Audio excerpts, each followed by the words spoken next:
ರಾಜ್ಯದಲ್ಲಿ ಬೇಸಿಗೆ ಮುನ್ನವೇ ಹೆಚ್ಚಾಯಿತು ವಿದ್ಯುತ್ ಬೇಡಿಕೆ. ಚಳಿಗಾಲದಲ್ಲೂ ಬೆಸ್ಕಾಂ ವ್ಯಾಪ್ತಿಯಲ್ಲಿ ವಿದ್ಯುತ್ ಬೇಸಿಗೆ ಸಮಾನ ಒಂದು ಬೇಡಿಕೆ ಇರತಕ್ಕಂಥದ್ದು. ಈಗ ಬೆಸ್ಕಾಂ ಅಧಿಕಾರಿಗಳಿಗೆ ಚಳಿ ಬೀಳಿಸ್ತಾ ಇರತಕ್ಕಂಥದ್ದು ಈಗ ವಿದ್ಯುತ್ ಡಿಮ್ಯಾಂಡ್. ರಾಜ್ಯದಲ್ಲಿ ಬೇಸಿಗೆ ಮುನ್ನವೇ ಹೆಚ್ಚಾಯಿತು ವಿದ್ಯುತ್ ಬೇಡಿಕೆ. ಚಳಿಗಾಲದಲ್ಲೂ ಬೆಸ್ಕಾಂ ವ್ಯಾಪ್ತಿಯಲ್ಲಿ ವಿದ್ಯುತ್ ಬೇಸಿಗೆ ಬೇಡಿಕೆಯಲ್ಲಿ ಸಮಾನವಾಗಿದೆ. ಬೆಸ್ಕಾಂ ಅಧಿಕಾರಿಗಳಿಗೆ ಚಳಿ ಬಿಡಿಸುತ್ತಿರುವ ವಿದ್ಯುತ್ ಡಿಮ್ಯಾಂಡ್.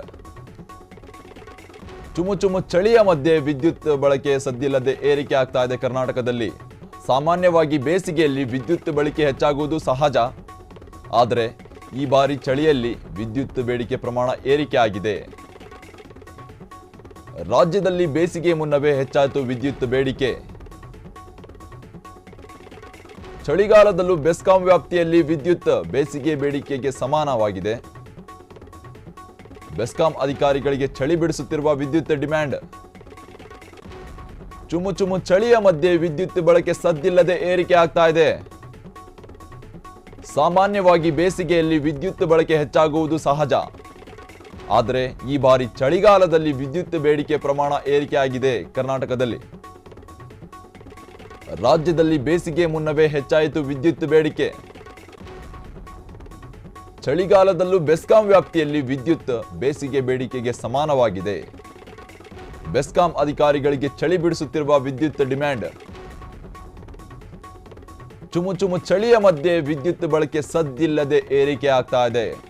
ರಾಜ್ಯದಲ್ಲಿ ಸಾಮಾನ್ಯವಾಗಿ ಬೇಸಿಗೆ ಸಂದರ್ಭದಲ್ಲಿ ವಿದ್ಯುತ್ ಬಳಕೆ ಜಾಸ್ತಿ ಆಗುತ್ತೆ ಹಾಗೂ ವಿದ್ಯುತ್ನ ಒಂದು ಏರಿಕೆ ಜಾಸ್ತಿ ಆಗುತ್ತೆ.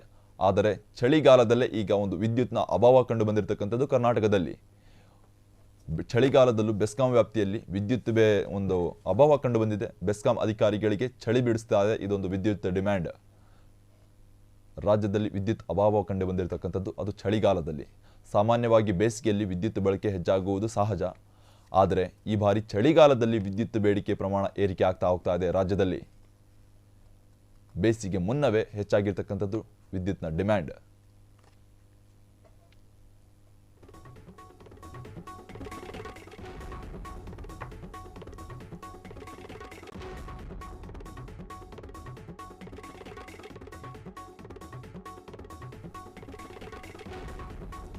ವಿದ್ಯುತ್ ಬೇಡಿಕೆ ಹೀಗೆ ಮುಂದುವರೆದರೆ ವಿದ್ಯುತ್ ಅಭಾವ ಹೆಚ್ಚಾಗುವ ಭೀತಿ ಇದೆ ರಾಜ್ಯದಲ್ಲಿ. ಬೆಂಗಳೂರು ಸೇರಿದಂತೆ ರಾಜ್ಯಾದ್ಯಂತ ಕಗ್ಗತ್ತಲು ಆವರಿಸುವ ಆತಂಕವಿದೆ. ಕೆಲ ದಿನಗಳಿಂದ ಕೃಷಿ ಕ್ಷೇತ್ರದಲ್ಲಿ ವಿದ್ಯುತ್ ಬಳಕೆ ಗಣನೀಯ ಪ್ರಮಾಣದಲ್ಲಿ ಏರಿಕೆಯಾಗಿದೆ. ರಾಜ್ಯದಲ್ಲಿ ವಿದ್ಯುತ್ ಬೇಡಿಕೆಯಿಂದ ವಿದ್ಯುತ್ ಕೇಂದ್ರಗಳ ಮೇಲೆ ವಿದ್ಯುತ್ ಉತ್ಪಾದನೆ ಒತ್ತಡ ಇರತಕ್ಕಂಥದ್ದು. ಕೃಷಿ ನೀರಾವರಿ ಪಂಪ್ ಸೆಟ್ ಸೇರಿದಂತೆ ಇತರೆ ಕಾರಣದಿಂದ ಬೇಡಿಕೆ ಏರಿಕೆಯಾಗಿದೆ. 4-5 ಮೆಗಾವ್ಯಾಟ್ ಇದ್ದಂಥ ಬೇಡಿಕೆ 7,000ಕ್ಕೆ ಜಿಗಿತವಾಗಿದೆ. ಡಿಸೆಂಬರ್ ಜನವರಿಯಲ್ಲಿ 10,000 ಮೆಗಾವ್ಯಾಟ್ ಹೆಚ್ಚಳ ಸಾಧ್ಯತೆ ಇರತಕ್ಕಂಥದ್ದು. ವಿದ್ಯುತ್ ಬೇಡಿಕೆ ಹೀಗೆ ಮುಂದುವರೆದರೆ ವಿದ್ಯುತ್ ಅಭಾವ ಹೆಚ್ಚಾಗುವ ಒಂದು ಭೀತಿ ಕಂಡು ಬಂದಿದೆ ರಾಜ್ಯದಲ್ಲಿ. ಬೆಂಗಳೂರು ಸೇರಿದಂತೆ ರಾಜ್ಯಾದ್ಯಂತ ಕಗ್ಗತ್ತಲು ಆವರಿಸುವ ಆತಂಕದಲ್ಲಿದ್ದಾರೆ ಜನರು. ಕೆಲ ದಿನಗಳಿಂದ ಕೃಷಿ ಕ್ಷೇತ್ರದಲ್ಲಿ ವಿದ್ಯುತ್ ಬಳಕೆ ಗಣನೀಯ ಪ್ರಮಾಣದಲ್ಲಿ ಏರಿಕೆಯಾಗಿದೆ. ವಿದ್ಯುತ್ ಬೇಡಿಕೆಯಿಂದ ವಿದ್ಯುತ್ ಕೇಂದ್ರಗಳ ಮೇಲೆ ವಿದ್ಯುತ್ ಉತ್ಪಾದನೆ ಒತ್ತಡ ನಡೀತಾ ಇದೆ. ಕೃಷಿ ನೀರಾವರಿ ಪಂಪ್ ಸೆಟ್ ಸೇರಿದಂತೆ ವಿದ್ಯುತ್ ಬಳಕೆ ಜಾಸ್ತಿ ಆಗಿರತಕ್ಕಂಥದ್ದು ರಾಜ್ಯದಲ್ಲಿ. ಒಂದು ಕೃಷಿಯಲ್ಲಿ ಜಾಸ್ತಿ ಕಂಡು ಬಂದಿದೆ ವಿದ್ಯುತ್ನ ಒಂದು ಉಪಯೋಗ ಹಾಗೂ ವಿದ್ಯುತ್ ಅಭಾವ ಕಂಡು ಬಂದಿರತಕ್ಕಂಥದ್ದು. ಬೆಂಗಳೂರು ಅಷ್ಟೇ ಅಲ್ಲ, ರಾಜ್ಯಾದ್ಯಂತ ಒಂದು ಕಗ್ಗತ್ತಲು ಆವರಿಸುವ ಒಂದು ಅಭಾವದಲ್ಲಿ ಇದೆ ರಾಜ್ಯ. ಈಗ ಕೃಷಿ ನೀರಾವರಿ ಪಂಪ್ ಸೆಟ್ ಸೇರಿದಂತೆ ಇತರೆ ಕಾರಣದಿಂದ ಬೇಡಿಕೆ ಆಗಿರತಕ್ಕಂಥದ್ದು ವಿದ್ಯುತ್. 4-5 ಮೆಗಾವ್ಯಾಟ್ ಇದ್ದಂಥ ಒಂದು ಬೇಡಿಕೆ ಸರಿಸುಮಾರು 7,000ಕ್ಕೆ ಬೇಡಿಕೆ ಆಗಿರತಕ್ಕಂಥದ್ದು.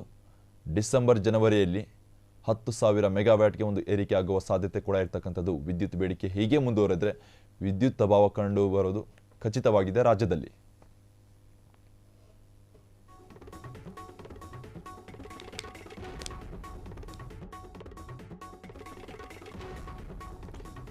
ಇಂಧನ ಸಚಿವ ಜಾರ್ಜ್ ಅವರೇ ಕೂಡಲೇ ಎಚ್ಚೆತ್ತುಕೊಳ್ಳಿ. ಬೇಡಿಕೆಗೆ ತಕ್ಕಂತೆ ವಿದ್ಯುತ್ ಪೂರೈಸುವ ಕೆಲಸ ಮಾಡಿ. ಸರ್ವಜ್ಞ ನಗರದಿಂದ ಹೊರಬಂದು ಅಧಿಕಾರಿಗಳ ಜೊತೆ ಸಭೆ ನಡೆಸಿ ವಿದ್ಯುತ್ ಪೂರೈಕೆ ಕೇಂದ್ರಗಳಿಗೆ ತೆರಳಿ ಪರಿಶೀಲನೆ ಮಾಡಿ. ಅನ್ಯ ರಾಜ್ಯಗಳಿಂದ ವಿದ್ಯುತ್ ಖರೀದಿ ಮಾಡೋ ಪ್ರಯತ್ನ ಮಾಡಿ. ಕೆಲವೇ ದಿನಗಳಲ್ಲಿ ಪರೀಕ್ಷೆ ನಡೆಯುತ್ತೆ, ತೊಂದರೆ ಆಗದಂತೆ ನೋಡಿಕೊಳ್ಳಿ. ಕಳೆದ ಬಾರಿ ಸಮಸ್ಯೆ ಆದಂತೆ ಈ ಬಾರಿ ತೊಂದರೆ ಆಗದಂತೆ ನೋಡಿಕೊಳ್ಳಿ.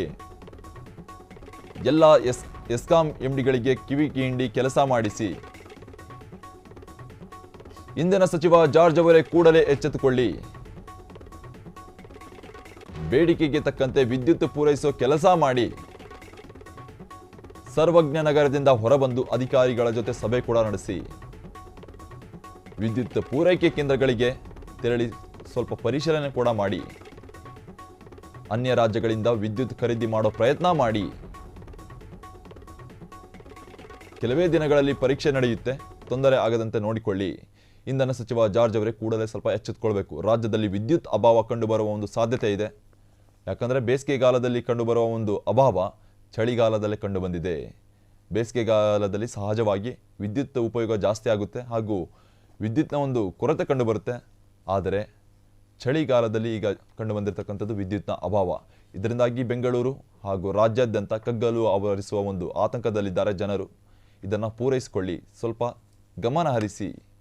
ಕಳೆದ ಬಾರಿ ಆದಂಥ ಒಂದು ಸಮಸ್ಯೆ ಈ ಬಾರಿ ಆಗದಂತೆ ನೋಡಿಕೊಳ್ಳಿ. ಇಂಧನ ಸಚಿವ ಜಾರ್ಜ್ ಅವರೇ.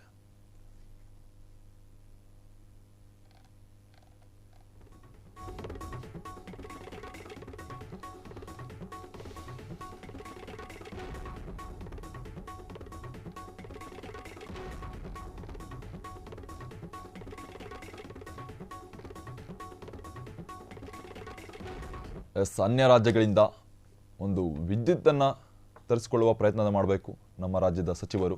ಕಳೆದ ಬಾರಿ ಸಮಸ್ಯೆ ಎದುರಾಗಿತ್ತು, ವಿದ್ಯುತ್ ಅಭಾವ ಕಂಡು ಬಂದಿತ್ತು. ಈಗ ಮತ್ತೆ ಕಂಡು ಬಂದಿರತಕ್ಕಂಥದ್ದು ಅದು ಬೇಸಿಗೆಗಾಲದಲ್ಲಿ ಸಾಮಾನ್ಯವಾಗಿ ವಿದ್ಯುತ್ ಅಭಾವ ಕಂಡು ಬರುತ್ತೆ. ಆದರೆ ಈಗ ಚಳಿಗಾಲದಲ್ಲೇ ವಿದ್ಯುತ್ ಅಭಾವ ಕಂಡು ಬಂದಿರತಕ್ಕಂಥದ್ದು. ಹೀಗೆ ಮುಂದುವರೆದರೆ ರಾಜ್ಯದಲ್ಲಿ ಬೆಂಗಳೂರಿನಂಥ ಮಹಾನಗರಕ್ಕೆ ಹಾಗೂ ರಾಜ್ಯಾದ್ಯಂತ ವಿದ್ಯುತ್ ಅಭಾವ ಕಂಡು ಬರುವ ಒಂದು ಸೂಚ್ಯಾಂಕ ಎದುರಿಸಬೇಕಾಗುತ್ತೆ. ರಾಜ್ಯದಲ್ಲಿ ಕರೆಂಟ್ ಇಲ್ದಂಗೆ ಜೀವನ ನಡೆಸಬೇಕಾಗುತ್ತೆ.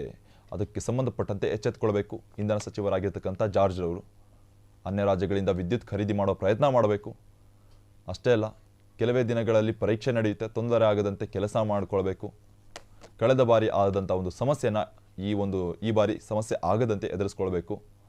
ಎಲ್ಲ ಎಸ್ಕಾಂ ಎಂಡಿಗಳಿಗೆ ಕಿವಿ ಹಿಂಡಿ ಕೆಲಸ ಮಾಡಿಸ್ಬೇಕು.